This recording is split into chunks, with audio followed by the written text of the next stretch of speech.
it was Meatloaf Day.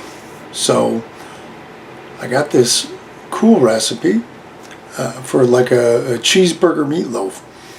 I maybe thought about it once in a while, but never really tried it. But the key is it was done in a slow cooker. I've made lots of meatloafs, but I've never once tried it in a slow cooker. So have a watch and see what we did. We did the exact same meatloaf, put one in a slow cooker, one in the oven.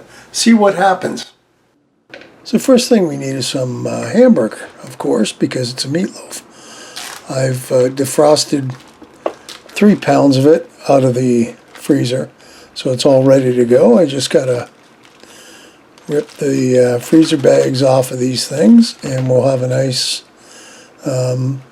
mound of Hamburg. There you go. There's 3 pounds in the bowl, waiting to go. So with that, of course, we need onions. And that's about 1 medium onion chopped nice and fine. And I had some pre-cut peppers all ready to rock and roll for it. So that was about 1 big or, a couple medium. We need some eggs. The eggs are a binding agent to keep everything together. So we're going to put 4 eggs in. Normally it's 2 per meatloaf I make. But, we're making a double batch. Kind of try and double everything up. I didn't mince any garlic, so I just put in some garlic powder, of course some pepper, and then what I like putting in, which is Diana sauce and ketchup. About that much. Of course, you're going to put some Worcestershire sauce in, about a tablespoon or 2, and that is a cup-ish of oatmeal. Now, just to be different, I decided to put some cracker crumbs in. I'm not really one for breadcrumbs. This is 1 sleeve of crackers. I just crush them up, and they work fine. So that's going to go in addition to the oatmeal, since, once again, it's a double batch. So I thought I'd try it and see. It doesn't take that long to mush them up.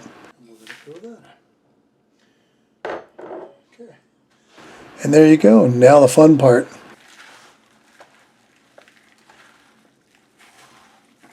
Get your hands in there and combine it all. So once this is all done, we got to get to the other part, cheese. Now, I've never made a meatloaf with cheese, but it sounded yummy. How can a recipe with cheese be bad? I don't think it can. So we used about 1/3 of a block of cheese. Works out to maybe a cup-ish or so, so we'll throw that on. But in addition, I had some Asiago. It's got a more bite to it, which I like, so I thought we'll throw a little bit of that on too. Well, we grated that up, just a little bit that I had. It's not much. In addition to the 2 cheeses, I also pulled out some Swiss slices that I had in the fridge. So I kind of took them and cut them up into small pieces, and you'll see that in a bit. So now we're going to line the pan, and I'm going to show you how we make a roll out of this, which was pretty cool. I'd never actually tried a meatloaf like that. So now it's on to the hamburger. So I've divvied up the meatloaf mixture into basically 2 balls of 1.5 pounds. So the idea here, the recipe calls for kind of mushing it out into a rectangle. Okay, I got that. Kind of like doing pizza dough. Not quite the same thing. So you just got to take your time, slowly mush it around, be as even as you can, and there you have it. It's not quite as long as the pan, but that's all right. So you're going to take half of our cheddar, because the other half we're going to use for the other one. We're trying to make this as even as possible.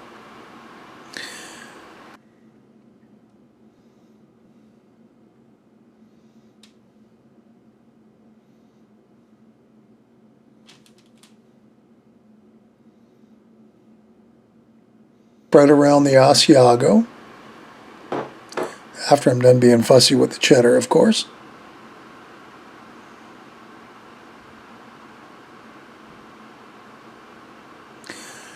Yeah, it's not much. I didn't shred up a whole lot. Hopefully enough to taste. And then here's the Swiss cheese I was talking about. I just kind of cut it up into small bits, so we'll throw that into the mix. Give it a little extra flavor. So now the fun part. We have to carefully roll this. So, and this is where the parchment paper comes in really handy. You just roll it using that. So I'm trying to get my hands in there, and just to make sure that it's kind of sealed up at the side as we go. But this is not hard. I mean, a little bit of practice, you can get really good at it really quick. The idea is we're just going to keep rolling it until we get it all the way to the end.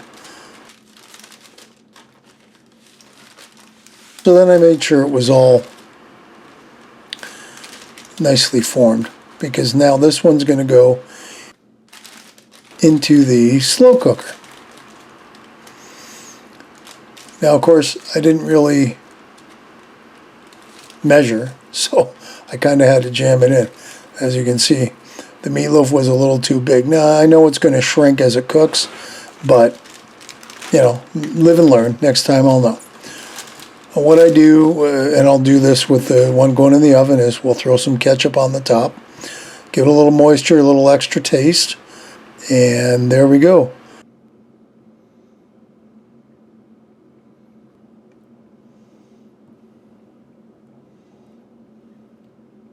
It is on, and it's on low, and we have lots of time now. Let's get the other meatloaf at least ready to go.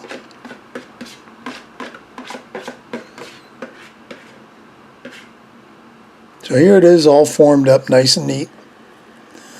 And I made a little ridge around the outside because it just made sense. You know, that way I could tell where the edge was. I throw the Swiss, the Asiago, and the cheddar, and we do the same roll-up job we did with the first one. And of course, now I've at least done it, so it was a lot easier the second time. Now we have a nicely formed meatloaf, and this one's going to go in the oven. So we just take it and roll it off the parchment paper and onto the nice clean one. I guess I probably could have reused the first one. It's just hamburger on hamburger, but hey, I wanted to make sure everything was all sealed in. I knew it was going to leak out, but I was hoping it wouldn't. And of course the sauce, a little bit of ketchup. And I think I threw a little bit of Diana sauce, although I don't really remember. I think it was just ketchup on the top. And here's what it looks like when it's finally done. And here's what it looks like when you try getting it out of the pot. It was a little messy, but it still looks yummy. At least I think it does. Okay, so there you have it. That is meatloaf done in a slow cooker in the oven.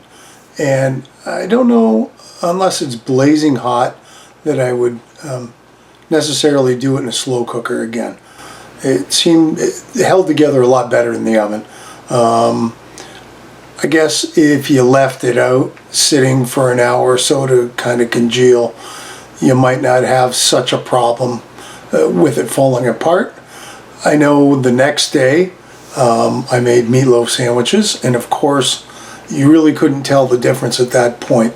There obviously no difference in taste, and it held together. Once you put it in the fridge as leftovers, there's really no difference. So it comes down to what kind of cooking method do you really want to use.